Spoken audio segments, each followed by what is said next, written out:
Vamos falar da vida dos outros, negada. Gente, a biografia...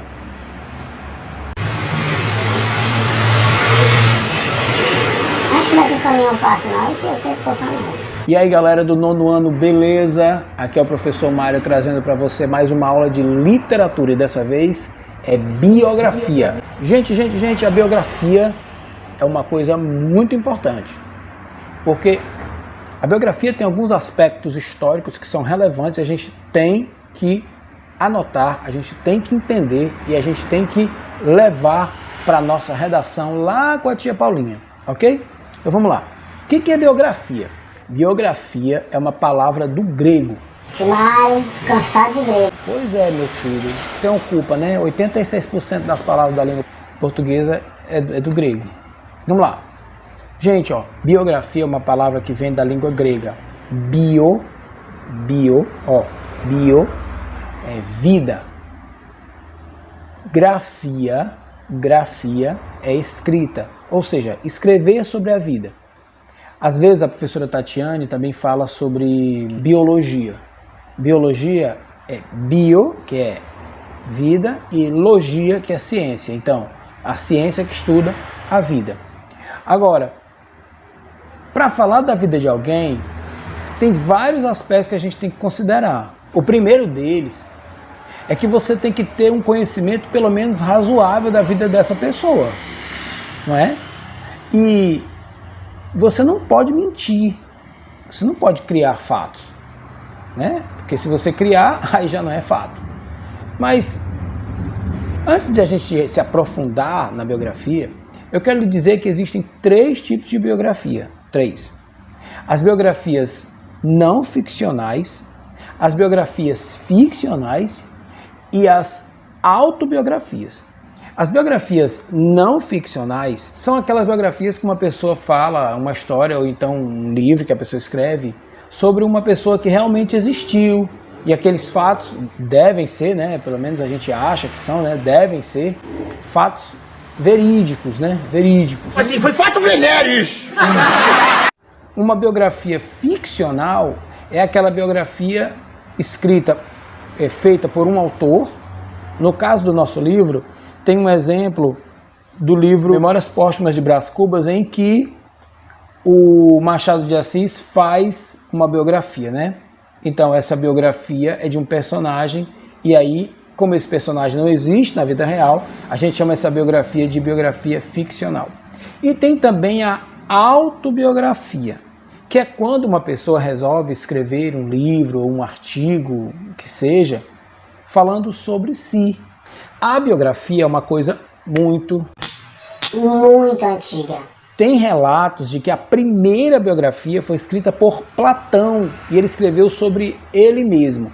Só que já tem historiadores que falam que Platão nunca escreveu nada. Tem outros que falam que a primeira biografia foi de Aristóteles e tem outros que falam que a primeira biografia foi dos sofistas. Muito da língua portuguesa é ligado à filosofia, viu, gente? Muita coisa da língua portuguesa é ligada à história da filosofia. A biografia também, ela Tira o dedo do nariz, rapaz. Tira o dedo do nariz que é feio. Seu porcalhão. Tira o dedo. Ela tem que ter alguns aspectos para a gente entender. Nessa aula, porque a biografia é uma coisa muito simples, então, nessa aula, a gente vai ter, nesse vídeo, a gente vai ter apenas algum apanhado de 19 obras biográficas que eu separei para você e de 9 aspectos. 9 aspectos para você escrever. Gente, todos esses vídeos são base para que você faça uma boa redação com a professora Paulinha. Entendeu? Você perdeu a noção do seu perigo? A biografia também é chamada de descrição da vida. Antigamente, tinha essa disciplina em algumas escolas, em algumas universidades, e dizia, faça a descrição da vida. Descrever a vida, né? Falar como era a vida de alguém. É bom fazer uma pesquisa antes, conversar com familiares, assistir vídeos.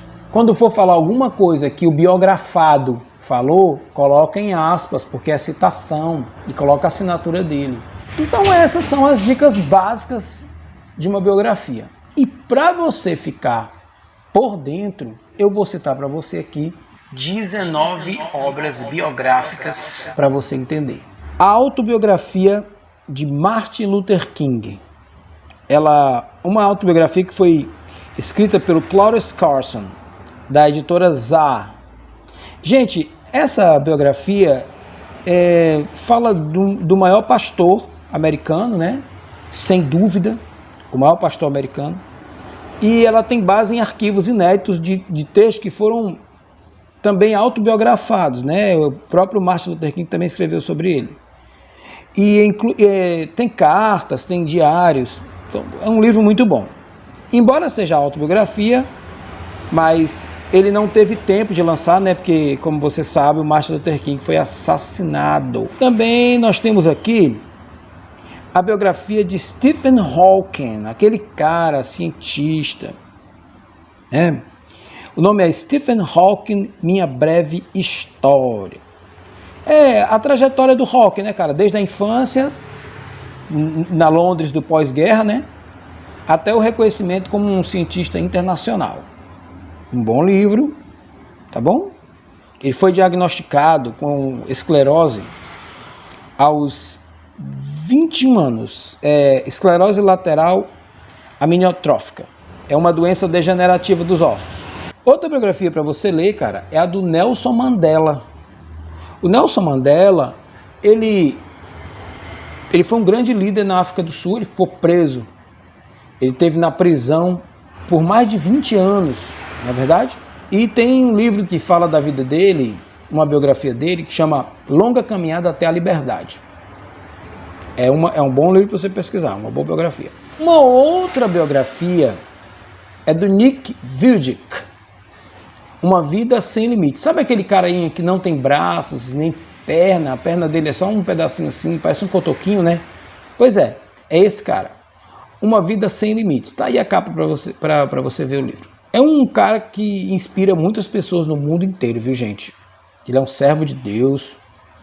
Ele tornou-se um palestrante motivacional. O cara é muito bom. Através da história dele, muita gente já mudou de vida. Outro cara que merece também uma biografia por causa da história de vitória dele é o Steve Jobs. Steve Jobs. Ele é o criador nada mais nada menos do que do iPhone, do iPad, né?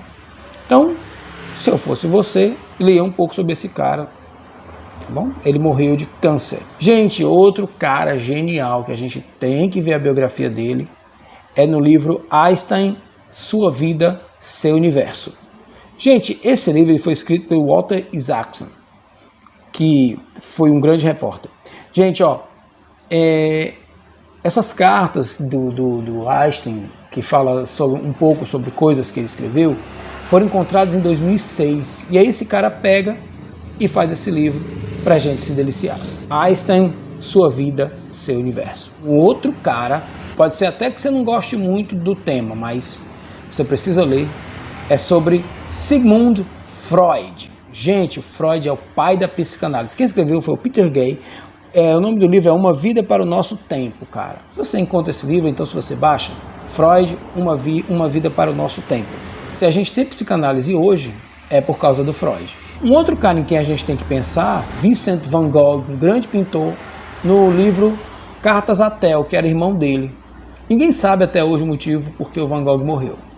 Mas essa carta, esse livro, é emocionante. Conta um pouco da biografia dele, com cartas anotadas e tal. É da editora Rocket, LPM Rocket. Gente, também tem um livro que, eu vou confessar, eu não posso ser aqui um bobo, ficar em cima do muro, mas a contribuição que eu acho desse cara para o mundo foi das piores possíveis, na minha opinião. Na minha opinião. Opinião não é crime. Mas ele tem uma história para ser contada, que é o Karl Marx. E tem um livro sobre ele, que é A História da Sua Vida, do Franz Mehringer. Quem quiser ler, Karl Marx. Também tem uma biografia, que é da Cora Coralina, uma grande professora brasileira. Ela ensinou muitas crianças, viu, gente? Cora Coralina. O nome do livro, Raízes de Aninha. Raízes de Aninha. É do Clóvis Carvalho Brito. Muito bom. e da Rita Elisa Seda. Mais um livro é do Carl Jung, que era discípulo do Freud, né? Discípulo do Freud. O nome do livro é Curador Ferido de Almas.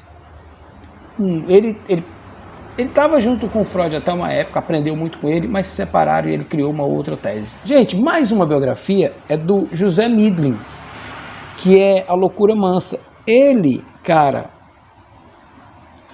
ele era um grande escritor de poesias. Embora ele não seja muito falado aqui no Brasil, mas ele é muito conhecido, viu? Essa aqui não pode faltar. Essa aqui, gente, esse é o cara. Leonardo da Vinci. A biografia escrita sobre ele, que é do Martin Kemp, tá bom? Vida e Obra é o nome do livro. Leonardo da Vinci, Vida e Obra. O outro cara é o George Orwell, o escritor do livro 1984, que prevê, por exemplo, o Big Brother. Não o programa, mas o fato de o mundo ser vigiado por câmeras, como hoje praticamente a internet é, né?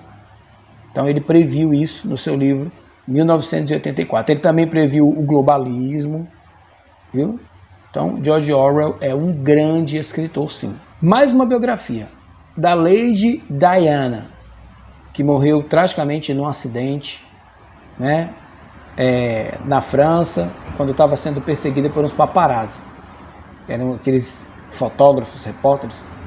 E quem escreveu a biografia dela foi o Andrew Morton. Gente, uma curiosidade sobre a Lady Diana, ela era muito fã do Elton John e ele tocou para o funeral dela, né? E foi muito emocionante. Um outro cara que merece sim uma biografia é o Bauman, um grande pensador desse século. Grande pensador desse século. Zygmunt Bauman, ele tem várias teses que a gente tem que respeitar e ler. Na sociologia, nos campos psicológicos, e principalmente nos campos das lutas sociais. Dá uma olhada nesse cara, viu? Zygmunt Bauman. Tem mais uma biografia que a gente tem que falar, que é do Charles Darwin. O Charles Darwin, que é acusado, gente, até hoje de ter dito que o homem veio do macaco. Ele não disse que o homem veio do macaco. Ele não disse.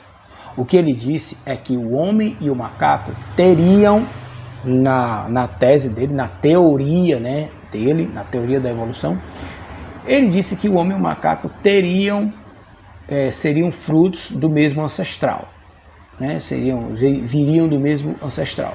Só isso, ele não disse como veio do macaco. Mas nós sabemos que isso é uma bobagem. E hoje esse livro nem é mais tido como científico, esse livro é apenas um livro literário. Não é tido mais como livro científico há muito tempo, porque é só uma teoria. A teoria é diferente de fato, viu, gente? Teoria é aquilo que é só teoria. Fato é aquilo que é comprovado. Mais um livro é de um cara que a história dele é muito controversa. Uma biografia de um cara que é muito controversa a vida dele, que é o Gandhi. O Gandhi foi um grande líder revolucionário na Índia. Só que tem umas histórias de que ele provocava violência doméstica, batia na esposa. Tem tantas histórias sobre esse cara. Mas eu recomendo aqui o Despertar dos Humilhados. É um livro, talvez, eu não li ainda, mas pelo nome talvez seja um livro que enalteça a obra e a vida dele, né? Tem até uma frase do Gandhi que quando foram pregar o evangelho para ele nos anos 50, e ele falou, acho que nos anos 40, nos anos 50, e ele falou: eu quero Jesus, mas não o seu Jesus. Quer dizer, porque a igreja na Inglaterra, que foi quem foi pregar para ele, foram os missionários ingleses, a igreja na Inglaterra estava muito corrompida. Então, de uma certa forma, eu dou até razão, cara. Uma outra biografia que a gente deveria ler era do David Salinger, que é o autor do Apanhador no Campo de Centeio, que é um dos grandes clássicos da literatura. A história dele é muito emocionante, se eu fosse você, procuraria. Então, gente, essas são as biografias que eu quero recomendar. Pessoal, você não pode escrever uma biografia sem prestar atenção em nove características para você fazer um bom texto biográfico. A biografia é um texto narrativo. O que isso significa, professor? Que ela pode ser escrita em terceira pessoa. Você pode falar com o seu leitor falando diretamente apenas sobre quem você está escrevendo. É bom você falar em primeira pessoa se você está fazendo uma dissertação, né? Se você está dando uma opinião sobre algo, um artigo de opinião, um texto opinativo. Mas como você está escrevendo uma biografia, é bom você falar em terceira pessoa. E aí você dá uma conotação, você dá um tom mais narrativo à sua escrita, fica até bonito. 2. É um texto narrado em terceira pessoa, como eu já acabei de falar, né? Texto narrado em terceira pessoa. 3. Ela tem que ter ordem cronológica dos fatos. Você já testou de tudo e nada funcionou? E hoje eu tenho uma receita para você, que vai te ajudar muito com isso. Vai acabar de uma vez por todas com os carrapatos do seu cachorro. Não pode começar quando a pessoa morreu e terminar quando ela nasceu. É bom fazer a ordem cronológica correta, não é verdade? Mesmo que você comece o texto indicando o dia que a pessoa morreu, mas na hora que você for começar a contar a história dela, comece na ordem, né? 4. Tem que ter um conjunto de informações muito bem coletadas sobre a vida de alguém. Não coloque boatos numa biografia. Não é correto fazer isso. Ok? Coloque fatos. 5. Relate fatos importantes da vida de alguém. Não deixe passar a oportunidade de contar na sua biografia coisas importantes que essa pessoa fez. 6. Use pronomes possessivos. Sim, pode ser uma dica tola, ou então boba, mas use pronomes possessivos. Sua vida, sua opinião, sua fala, seu destino, seus amigos. Use pronomes possessivos para indicar que você está falando sobre alguém. Isso enriquece o seu texto, cara. 7. Use marcadores temporais, cara, tipo na infância, na adolescência, na fase adulta, próximo à morte. Fale sobre lugares onde essa pessoa viveu, fale sobre datas. Por exemplo, você vai falar sobre os Beatles, então você vai falar sobre o começo dos Beatles. Em 1962, em Liverpool, 4 jovens despretensiosos tocavam no Cavern Club. Gente, tá entendendo? Então, é esse tipo de coisa. 8. Na sua biografia tem que predominar os verbos que estão no pretérito, seja perfeito ou imperfeito, porque todas as histórias que você está contando aconteceram, estão no passado. Então, privilegie os verbos no pretérito, tá bom? Última dica. Os fatos têm que ter verossimilhança, cara. Ou seja, eles têm que estar compatíveis com a verdade, com a realidade. Você não pode... Como eu já disse lá no começo, você não pode sair por aí criando o que você acha. Ah, os Beatles duraram até 1975. Não, os Beatles duraram até 70. A gente não pode só porque, às vezes, a gente é apaixonado por um tema e acaba misturando as coisas, o nosso sentimento e a verdade literária. Não pode. Tomara que essas dicas ajudem você na sua redação. É isso. Eu quero que você seja abençoado. Fica na paz. Fui.